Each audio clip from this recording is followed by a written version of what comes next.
کیا آپ جانتے ہیں کہ سچے دل سے توبہ کرنے کو توبۃ النصوح کیوں کہا جاتا ہے؟ اس کے پیچھے ایک دلچسپ واقعہ ہے جو ہم اس ویڈیو میں سنیں گے۔ نصوح ایک عورت نما آدمی تھا، باریک آواز، بغیر داڑھی اور نازک مرد۔ وہ اپنی ظاہری شکل و صورت سے فائدہ اٹھاتے ہوئے زنانہ حمام میں عورتوں کا مساج کرتا اور میل اتارتا تھا۔ کوئی بھی اس کی حقیقت نہیں جانتا تھا، سبھی اسے عورت سمجھتے تھے۔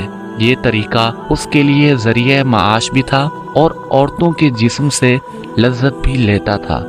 بارہا ضمیر کے ملامت کرنے پر اس نے اس کام سے توبہ بھی کی، لیکن ہمیشہ توبہ توڑتا رہتا۔ ایک دن بادشاہ کی بیٹی حمام گئی۔ حمام اور مساج کرنے کے بعد پتہ چلا کہ بادشاہ کی بیٹی کا ایک قیمتی ہیرا کھو گیا ہے۔ بادشاہ کی بیٹی نے حکم دیا کہ سب کی تلاشی لی جائے۔ چنانچہ سب کی تلاشی لی گئی، ہیرا نہیں ملا۔ نصوح رسوائی کے ڈر سے ایک جگہ چھپ گیا۔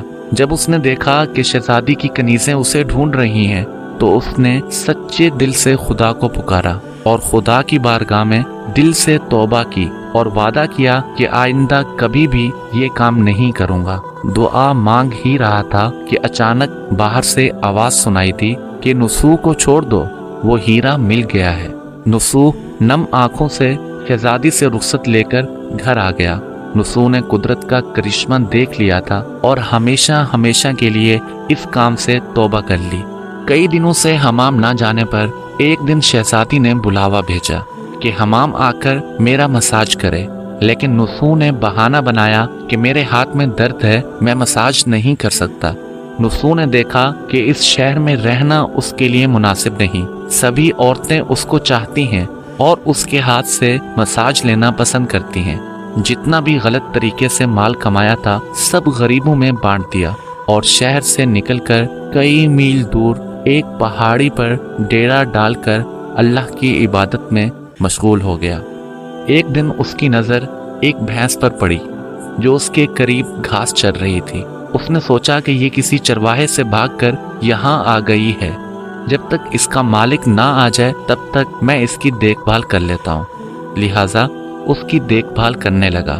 کچھ دن بعد ایک تجارتی قافلہ راستہ بھول کر ادھر آ گیا جو سارے پیاس کی شدت سے نڈھال تھے۔ انہوں نے نصوح سے پانی مانگا۔ نصوح نے سب کو بھینس کا دودھ پلایا اور سب کو سیراب کر دیا۔ قافلے والوں نے نصوح سے شہر جانے کا راستہ پوچھا۔ نصوح نے ان کو آسان اور نزدیکی راستہ دکھا دیا۔ نصوح کے اخلاق سے متاثر ہو کر تاجروں نے جاتے ہوئے اسے بہت سارا مال بطور تحفہ دیا۔ نصوح نے ان پیسوں سے وہاں پر ایک کنواں کھدوا دیا۔ آہستہ آہستہ وہاں لوگ بسنے لگے اور عمارتیں بننے لگیں۔ وہاں کے لوگ نصوح کو بڑی عزت اور احترام کی نگاہ سے دیکھتے تھے۔ رفتہ رفتہ نصوح کی نیکی کے چرچے بادشاہ تک جا پہنچے۔ بادشاہ کے دل میں نصوح سے ملنے کا اشتیاق پیدا ہوا، اس لیے نصوح کو پیغام بھیجا کہ بادشاہ آپ سے ملنا چاہتے ہیں، مہربانی کر کے دربار تشریف لے آئیں۔ جب نصوح کو بادشاہ کا پیغام ملا اس نے ملنے سے انکار کر دیا اور معذرت چاہی کہ مجھے بہت سارے کام ہیں اس لیے میں نہیں آ سکتا۔ بادشاہ کو بہت تعجب ہوا، مگر اس بے نیازی کو دیکھ کر ملنے کی خواہش اور طلب مزید بڑھ گئی۔ بادشاہ نے کہا کہ اگر نصوح نہیں آ سکتے تو ہم خود اس کے پاس جائیں گے۔ چنانچہ بادشاہ نصوح کے علاقے میں داخل ہوا۔ خدا کی طرف سے ملک الموت کو حکم ہوا کہ بادشاہ کی روح قبض کر لے۔ کیونکہ بادشاہ بطور عقیدت نصوح کو ملنے آ رہا تھا اور رعایا بھی نصوح کی خوبیوں کی گرویدہ تھی، اس لیے نصوح کو بادشاہ کے تخت پر بٹھا دیا گیا۔ نصوح نے اپنے ملک میں عدل اور انصاف کا نظام قائم کیا۔ وہی شہزادی جسے عورت کا بیس بدل کر ہاتھ لگاتے ہوئے بھی ڈرتا تھا، اس شہزادی نے نصوح سے شادی کر لی اور وقت گزرنے لگا۔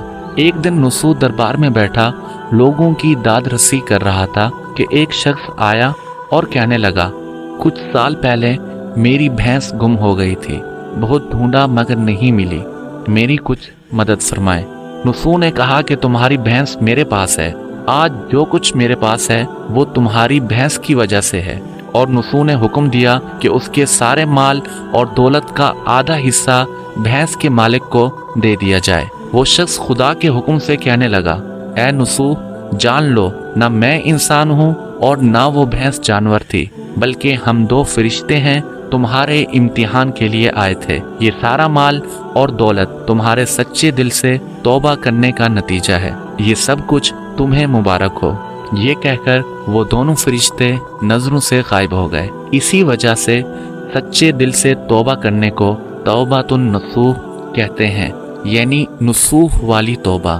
تاریخ کی کتب میں نصوح کو بنی اسرائیل کے ایک بڑے عابد کی حیثیت سے لکھا گیا ہے۔ دوستو، نصوح رزق کمانے کے لیے اللہ کا ناپسندیدہ کام کیا کرتا تھا۔ جب وہ کام اللہ کے خوف کی وجہ سے چھوڑا تو اللہ نے رزق کے اسباب پیدا کیے اور بادشاہت تک عطا کر دی۔ حرام طریقے سے لذت حاصل کرنا چھوڑا تو اللہ نے نکاح میں وہی شہزادی اسے عطا کر دی۔ اللہ تعالی ہم سب کو توبۃ النصوح کرنے اور تا دم مرگ اس توبہ پر قائم رہنے کی توفیق عطا فرمائے۔ آمین۔